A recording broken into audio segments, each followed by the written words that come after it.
A história dos... Entrevistei os canibais de Garanhuns. Isso que eu ia falar. Essa história é tão bizarra. Deixa eu... É bizarra. Essa história dos canibais eu tava vendo a sua entrevista. Era uma seita, né? Onde ele manipulava Como as chamava mulheres. A seita era... Puxa, você sabe Eu que esqueci, mas... Eu também não vou lembrar mas ele agora. manipulava as mulheres, né? Manipulava as mulheres. Ele era um cara muito bom de conversa e as mulheres seguiam fielmente tudo que ele dizia. Matavam, esquartejavam e ainda usavam a carne para coxinha. Que absurdo, cara. É um cara muito manipulador, né? Total, eu entrevistei, né? É uma história... Também tá no YouTube, quem quiser. Eu vi muito esses dias, sabendo que você vinha, que eu fui rever essa... Cara, é impressionante. A mulher falando em Deus, aí mostra, né? Tem uns impressos, né? Pô, eu tava na minha cabeça o nome da seita. É uma seita de adoração ao diabo, né? Basicamente era isso. O nome, não lembro exatamente agora, mas então, na matéria tem.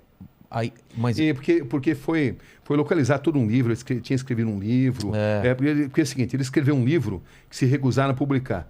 E ele, na verdade, ele escreveu num livro que depois ele iria realizar. Entendi. Essas mortes, elas copiaram algo que ele escreveu nesse livro. Entendi. E o livro era a Bíblia seria péssimo, né? Mas seria o manual dessas atrocidades que foram cometidas depois. Quase profecias, né? É. E eu lembro que você deu uma entortada na mulher lá, porque você coloca ela numa situação, e se fizessem isso com a sua mãe, né?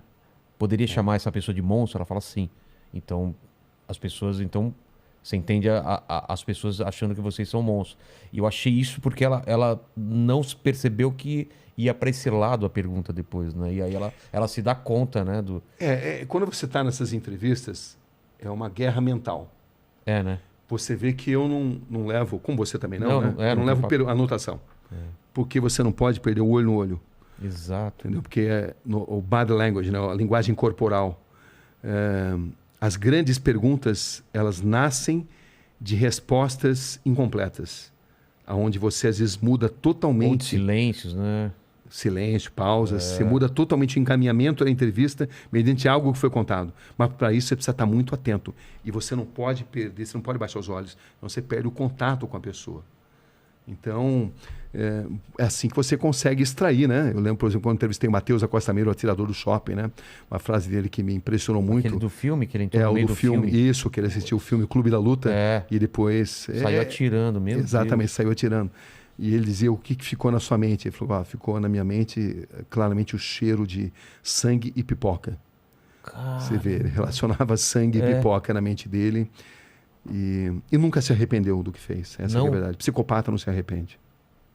Porque ele pode até falar que se arrepende porque eles são inteligentes, são frios e notam que precisam falar muitas vezes o que as pessoas esperam ouvir. Entendi. Mas psicopatas não têm cura. Caramba. O Vulkslock 22, olá Inteligência Cabrini, gostaria de saber, existe uma enorme romantização da criminalidade do perfil das pessoas que cometem crime, mas na experiência, qual a sensação e lição que tira de toda essa experiência com eles?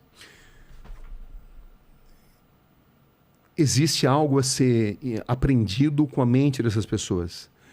Traumas de infância, ou não. Sempre tem um gatilho ou não? Às vezes sim, às vezes não. Não é exatamente automático.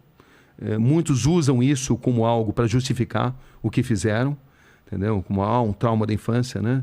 Então você precisa penetrar muito nessa mente, e penetrar na mente de um psicopata é tarefa complicada, mas boa parte deles padece do bichinho, do veratismo, da vaidade, e é quando você consegue extrair muita coisa.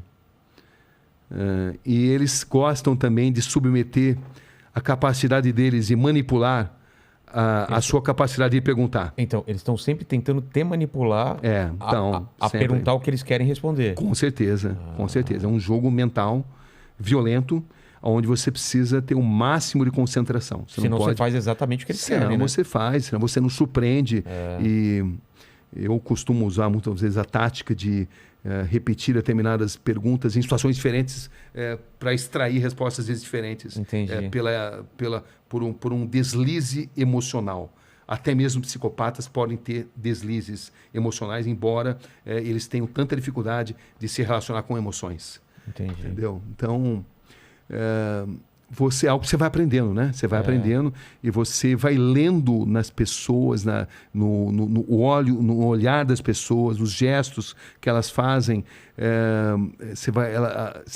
Elas vão emitindo os sinais. Às vezes elas estão morrendo de vontade de contar uma determinada verdade, desde que você consiga entender esses códigos. Ou outras vezes não. Como se fosse um prêmio que você precisa merecer, merecer intelectualmente para ela te revelar aquilo, né?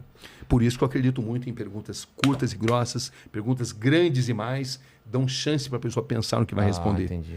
Enquanto você está falando na sua pergunta, ela já está, vou falar isso, né? Entendi. Entendeu? Não. Então, a pergunta curta e grossa, muitas vezes, de sopetão, é uma grande arma. Mas também a maneira de entrevistar o Rogério não é a maneira de entrevistar o Mandíbula. As pessoas têm personalidades diferentes. Às vezes você precisa ser mais suave, às vezes você precisa ser mais incisivo. Isso muda. Como decidir? Experiência.